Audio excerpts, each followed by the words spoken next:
오늘 우리가 함께 살펴볼 말씀은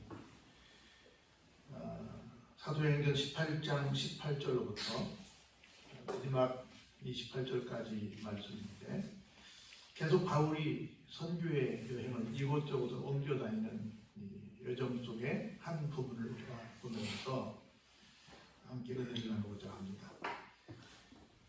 회당장 소스테네가 언급결에 바울 때문에 봉변을 당하는 얘기를 우리가 직전에 봤습니다.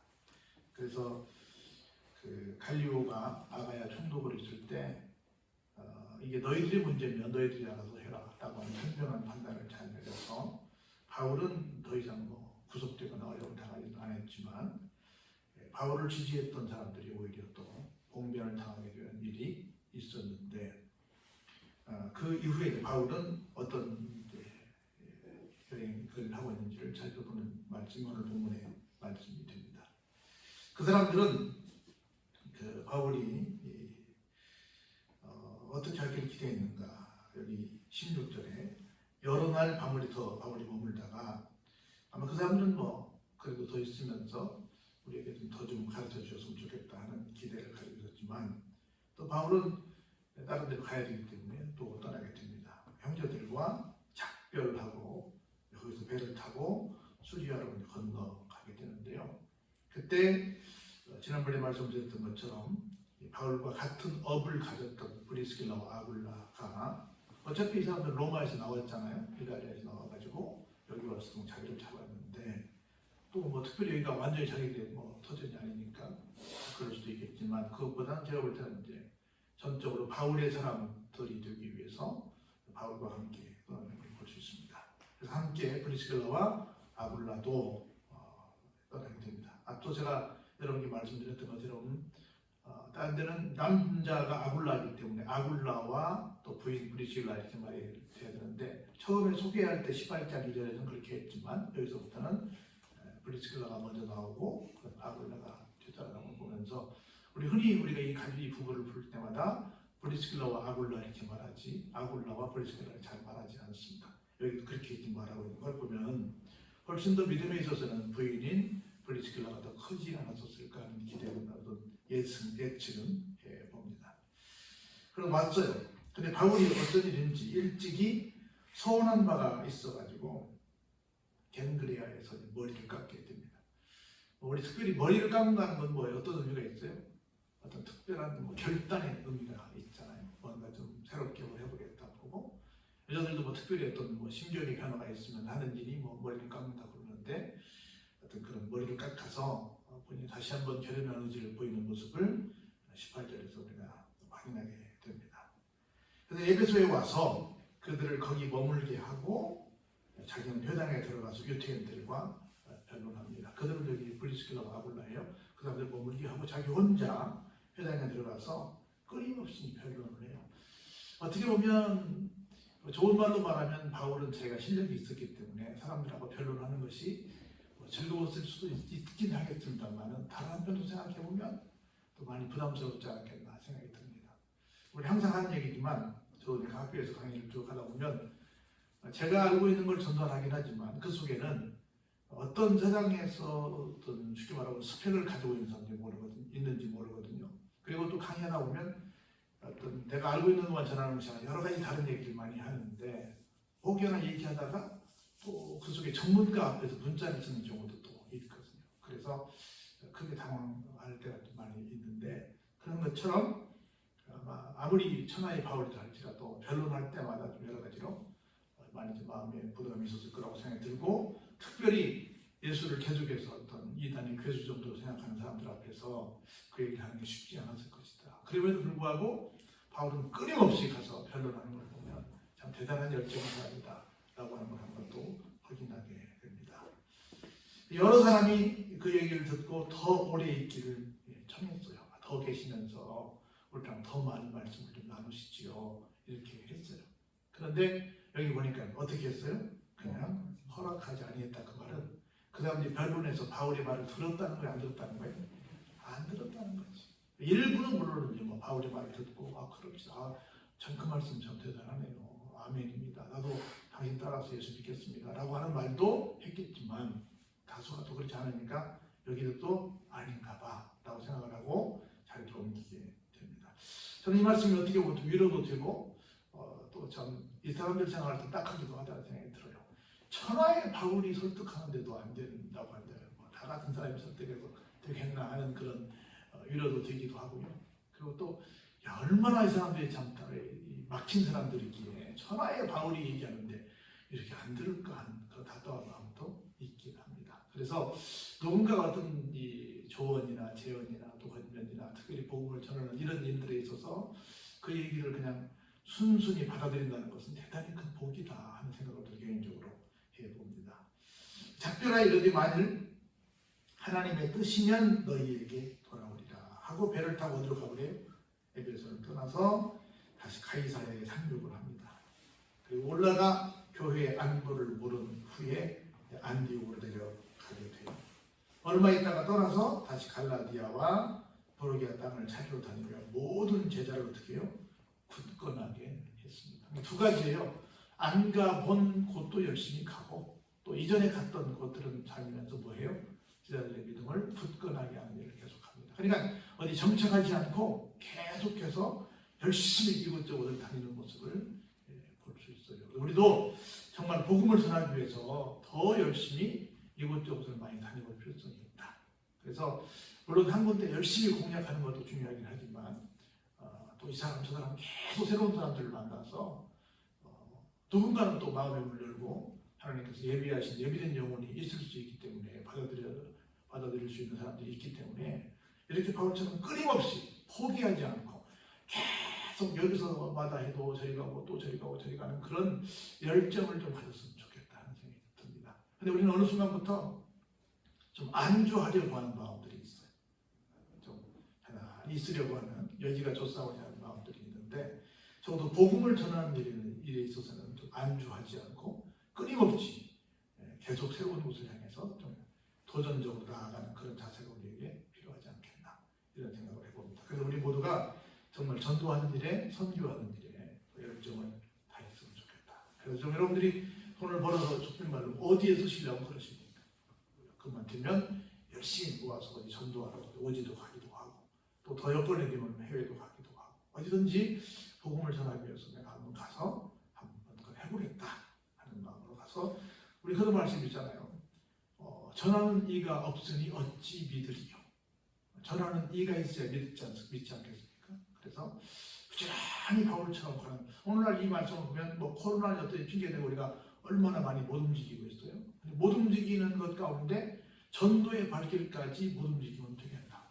이런 안타까움이 있습니다. 그래서 어떤 것보다도 특별히 전도하는 데는 주저함 없이 움직여지지 않겠다. 이런 생각을 지금 몇 군데 짧은 절이지만 바울이 막 이곳저곳 움직이는 걸 보면서 깨닫게 됩니다. 두 번째 24절로 볼까요? 알렉산드리아에서 난 아볼로라고 하는 유태인이 에베소에 이르렀습니다. 근데 이 사람은 보니까 어떤 사람이었냐면 언변도 좋고 성경도 능통했습니다. 말도 참 잘하고 성경에 대한 지식도 참 많은 사람이었어요. 그 사람 이름이 누구라고요? 아볼로래요. 아볼로라는 사람이 그렇다는 거야. 일찍이 주님의 도를 배워서 열심으로 예수에 관한 것을 자세히 말하며 가르치고 있는데 가만히 그 사람 얘기를 들어보니까 어디까지만 알아요? 요한까지만 알아요. 여기 요한은 누구예요? 세례 요한까지만 아는 거예요. 세례 요한이 예수님에 대해서 전달해 준 내용까지만 아는 거예요. 미안하지만 세례 요한은 예수님에 대해서 다 알았어요. 알다가 죽었어요? 알다가 죽었잖아요. 그래서 예수님께서 그런 말씀하셨잖아요. 여자가 낳은 자 중에 가장 큰 자가 누구다? 세례 요한이다. 똑같은 말씀을 했어요. 그런데 천국에서는 세례 요한이 가장 작은 자다. 이런 말씀을 했어요. 이게 무슨 얘기냐면 이 땅에서 그래도 세례 요한 당시에 예수님을 가장 많이 한 사람은 세례 요한이었어요. 그래서 그 당시에는 여자가 낳은 자 중에 가장 큰 자였는데 사실은 나중에 우리가 더 세례 요한하고 비교해 볼 때 예수님을 더 많이 알아요. 세례 요한이 더 많이 알아요. 우리가 더 많이 알죠. 그래서 천국에서 그럼 큰 자는 누구일까? 천국에서 큰 자는 누구예요? 그 공식대로 대입하면 예수님을 많이 아는 사람. 예수님을 얼마나 많이 아냐는 거지. 예수님을 많이 알면 천국에서 큰 자고 예수님을 많이 모르면 천국에서 작은 자다라고 하는 말씀을 하고 있는 거예요. 그래서 보니까 굉장히 말도 잘하고 성경도 많이 알아. 몇 장 몇 절에 뭐가 있고 뭐 많이 아는데 어디까지만 알아요? 세례요한까지만 알아. 그래서 사실은 제대로 알고 있는 거예요. 부분적으로 알고 있는 거예요. 부분적으로 알고 있는 거예요. 보세요. 뭘 어떤 일이 생기는가? 그가 회당에서 담대히 말하기 시작하던 그걸 누가 들어요? 브리스길라하고 아굴라가 듣습니다. 가만히 들어보니 이 사람이 어디까지밖에 몰라요? 세례요한까지밖에 몰라. 그래서 데려다가 하나님의 도를 더 정확하게 풀어서 일러줬어요. 그러니까 오늘날도 어줍지 않게 여러분 밖에 나가서 전도하다 오면 성경을 뭐 아는 척하고 뭐 내가 무슨 뭐 교회 관련 책을 읽었는데 뭐 아는 척하고 막 이렇게 교회에 대해서 막 아는 척하는 사람들이 굉장히 많습니다. 심지어 목사 앞에서도 아는 척. 내가 성경을 보니까 뭐 내가 뭘 보니까 해가지고 막 목사를 가르치려고 하는 사람들이 굉장히 많아요. 이 사람들이 거의 다 또 난 크리스찬이야. 교회에서 안 다니는 사람들인데 막 목사 앞에서 막 훈계를 하는 사람들이 얼마나 많은지 몰라요. 아마 지금 내가 볼 때는 딱 그 상황 비슷할 것 같아. 비슷할 것 같아. 근데 진짜 그들이 예수님을 알았다고 한다면, 예수님을 알았다고 한다면 그렇게 했겠어요? 안 했겠어요? 안 했겠지. 교회 안 나오겠어요? 나오겠어요? 나오죠. 여러분들 그 유명한 스님 중에 뭐 성철 스님이 그랬나? 성철 스님이 그 출가하기 전에 아기를 낳아가지고 출가하기 전에 어떻게 이제 여자랑 같이 지냈는데 아이를 낳기 전에 출가를 했다고 해요. 출가를 한 다음에 나중에 이제 머리 깎고 중이 됐는데 돌아와서 기별을 해서 당신 딸이 낳았다고. 그러니까 아빠니까 좀 어떻게 가서 어떻게 해봐야 되지 않겠냐. 뭐 이름이라도 좀 아빠니까 지어줘야 되지 않겠냐. 그러니까 나는 뭐 이미 머리를 깎고 들어왔기 때문에 전혀 상관이 없다. 난 아무것도 필요 없다. 그래가지고 아니 불자에 필요할 때 필자 있잖아요. 이렇게 쓰는 거. 나는 필요할 때 이렇게 쓰거든요. 요자 이렇게 할 때 쓰거든요. 예. 필요하지 않아. 이름을 여자인데 불필이라고 썼어. 그래서 그냥 지금 중됐는데 불필 스님하면 인터넷에 나옵니다. 성철 스님 딸인데. 그래서 그 사람이 죽기 전에 그래서 딸내미가 나왔는데 넌 필요 없어 해가지고 이름을 불필이라고 짓는 그런 아빠가 있었어. 우리 꼭한 머리를 그렇게 줬더니 근데 이제 그렇게 지었어요. 그리고 나중에 이제 죽기 전에 말을 했어요. 이 불교에는 우리의 죄를 대속해줄 대속주가 없다. 여기는 구원이 없다. 그렇게 유언하고 죽었어요. 성철 스님을 화장을 했잖아요. 화장을 할 때 이렇게 나무를 쌓고 시신을 놓고 그 나무 밑에다가 하얀 종이를 이렇게 우리가 말하면 이렇게 북을 쓰는 큰 두꺼운 종이 있잖아요. 그런 종이를 갈아. 왜 달겠어요? 네, 살이 쏘나. 근데 뗐어. 살이 하나도 안 나왔어. 그래서 그냥 아무 소리도 돌아간 다음에 살이가 이렇게 나왔다 소리 아무것도 안 하고 그냥 화장하고 말았어요. 끝나버렸어요. 그냥 말은 사실은 이제 예수를 속으로 믿은 거예요. 그래서 별로 그것 때문에 별로 스트레스를 안 받아요. 살이는 사실은 스트레스의 어떤 결정체라고 말할 수도 있을 텐데 다른 말로 말하면 들으면 듣지 나올지 모르겠지만 하여튼간에 그런 얘기를 했어요. 그래서 아무리 많이 알아도 사실은 예수를 모르면 대속주가 계신 것을 알지 못하면 어때요? 제대로 아는 게 아니에요. 기독교를 제대로 아는 게 아니야. 예수님을 아는 게 아니에요. 정확히 말하면 성경을 아는 게 아니야.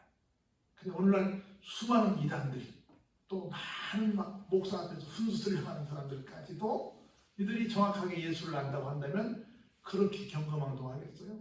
또 교회를 이렇게 안 오겠어요? 아니지. 그러니까 그렇게 아는 것이 아니다. 이런 얘기를 여기서 하고 있는 거예요. 그래가지고 하나님의 도를 더 정확하게 풀어서 일러 주었어요. 아볼로가 아가야로 건너가고자 함으로 형제들이 그를 격려하며 제자들에게 편지를 써서 영접하라고 했어요. 이제 아볼로가 그렇게 이제 깨달았잖아요.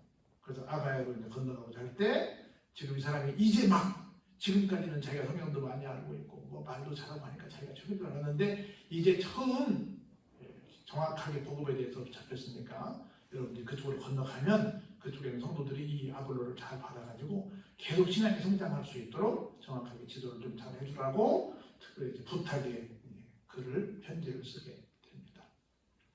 그가 감히 은혜로 말미암아 믿은 자들에게 많은 유익을 주는 사람이 되었다. 얼마나 감사해요. 제가 지난번에 배움은 아픔이라는 말을 했잖아요. 자기가 갖고 있었던 것이 사실은 다야, 나는 굉장히 말도 잘하고 성경도 많이 알아라고 했던 사람이었는데 그 모든 것들을 내려놓고 브리스길라와 아굴라가 알려준 말씀을 듣고 그래, 예수님이 그러신 분이었어. 성경의 내용이 그런 거야. 그런 걸 그렇게 배워야 되는 거야. 하고 그것을 다 받아들인 결과 건너가서 어떤 사람이 됐어요? 많은 사람들에게 많은 유익을 끼치는 그런 사람이 되었다는 거야. 복음을 바로 받아들인 사람은 어떤 사람이다? 유익을 끼치는 사람이에요. 복음을 받아들였다고 하는데 예수를 밝게 깨달았다고 하는데 가가지고 잘난 척만. 그러면 바로 깨달은 거예요? 바로 깨달은 게 아니지. 아볼로는 바로 깨달은 사람이 됐다는 거예요. 그러면서 보세요. 이는 왜 그렇게 됐냐 하면 성경으로서 예수는 누구라고? 그리스도가 되신다고 증언하고 공중 앞에서 힘있게 누구를 이겼어요? 유태인들의 말을 이겼어. 미안하지만 지금 앞에서 바울은 이겼어요? 졌어요? 지거나 잘 안 통하니까 옮겨갔잖아요. 근데 누구는? 이 아볼로는 이긴 거야. 그러니까 진짜 이 사람이 말 잘하는 사람이라는 것이 확인이 된 거야. 그래서 이 말 잘하는 사람에게 뭘 줬더니 이 복음이 뭔지를 진짜가 이거라는 걸 설명을 해줬더니 이 사람이 그걸 갖고는 이제는 세상에 다른 사람을 이기는 게 아니라 그 말 잘하는 유태인들을 이기게 된다는 거야. 할렐루야. 그래서 오늘 이 말씀을 통해 우리가 몇 가지 깨닫게 되는 것은 하나는 우리가 하나님께서 우리에게 좋은 기회를 주십니다. 그 기회를 놓치지 말자. 바울을 만난 사람들은 얼마나 좋은 기회예요. 근데 바울을 잘 영접하지 않아서 그럼 바울이 또 이리저리 계속 옮겨다니는 걸 볼 수 있잖아요. 근데 우리 믿음의 사람들은 여기 보면 끝까지 우리가 믿음 생활을 나 혼자 잘하기 어려우니까 누군가 전문가가 와서 어떻게 해요? 내 믿음을 굳건하게 해줘야 할 필요성이 있는 사람들이다. 이런 걸 두 번째로 깨닫게 됩니다. 세 번째는 우리가 알려면 어디까지 알아야 돼요? 예수님까지 알아야 된다. 예수님이 우리의 구세주가 된다는 것을 알아야 한다. 할렐루야? 그렇지 않으면 내가 뭐 성경 66권을 통째로 웬다 할지라도 그건 아는 게 아니야. 그건 아는 게 아니야. 알려면 정확하게 알죠. 정확하게 아는 것은 예수님이 뭐가 되신다? 그리스도가 되신다. 이걸 꼭 깨달아서 좋겠고요. 마지막 네 번째는 우리가 어떤 사람처럼 돼야 되냐? 아볼로 같은 사람이 돼야 된다. 사실은 아볼로는 세상은 솔직히 말하면 똑똑한 사람이 아니에요? 똑똑한 사람이잖아요. 나름대로 인정받는 사람이잖아요. 말을 잘했다는 것은 말만 잘했다는 거예요. 사람들 앞에서 말을 하는 일이 많았다는 거예요. 부자라는 거지. 그러면 어느 정도 자기가 하고 있는 것들을 나는 대단해라고 이렇게 인정받던 사람이 분명하다고 말이죠. 근데 그걸 내려놓고 여러분 지금까지 내가 알고 있었던 것은 잘못된 것입니다. 내가 알아보니 이것이 더 정확합니다. 하고 내 것을 내려놓고 새로 얻은 것을 가서 시인하고 새로 증거한다는 것은 쉽지 않습니다. 이게. 그런데 아볼로는 그렇게 했어요. 그렇게 했더니 많은 사람들에게 많은 유익을 주는 진짜 멋진 신앙인이 됐다는 거예요. 그래서 이런 자세가 필요합니다. 내 것을 내려놓을 줄 아는 것. 내 고집을, 내 주장을, 내 지식을, 내 경험을, 내가 갖고 있는 그 어떤 것들을 내려놓을 줄 아는 것이 굉장히 중요해요. 쉽지 않습니다. 그런데 쉽지 않아요. 근데 만일에 내가 갖고 있는 것이 혹시 잘못된 것이라고 한다면 그 고집피다가 잘못된 길로 가면 큰일 나잖아요. 그래서 항상 겸손하게 나를 좀 내려놓을 수 있는 그런 마음을 여러분들 갖고 계시길 바랍니다. 특별히 복음 앞에서는 더더욱 그러시길 바랍니다. 늘 하나님이 인정하시는 진짜 믿음의 삶을 이어가시기를 주의 이름으로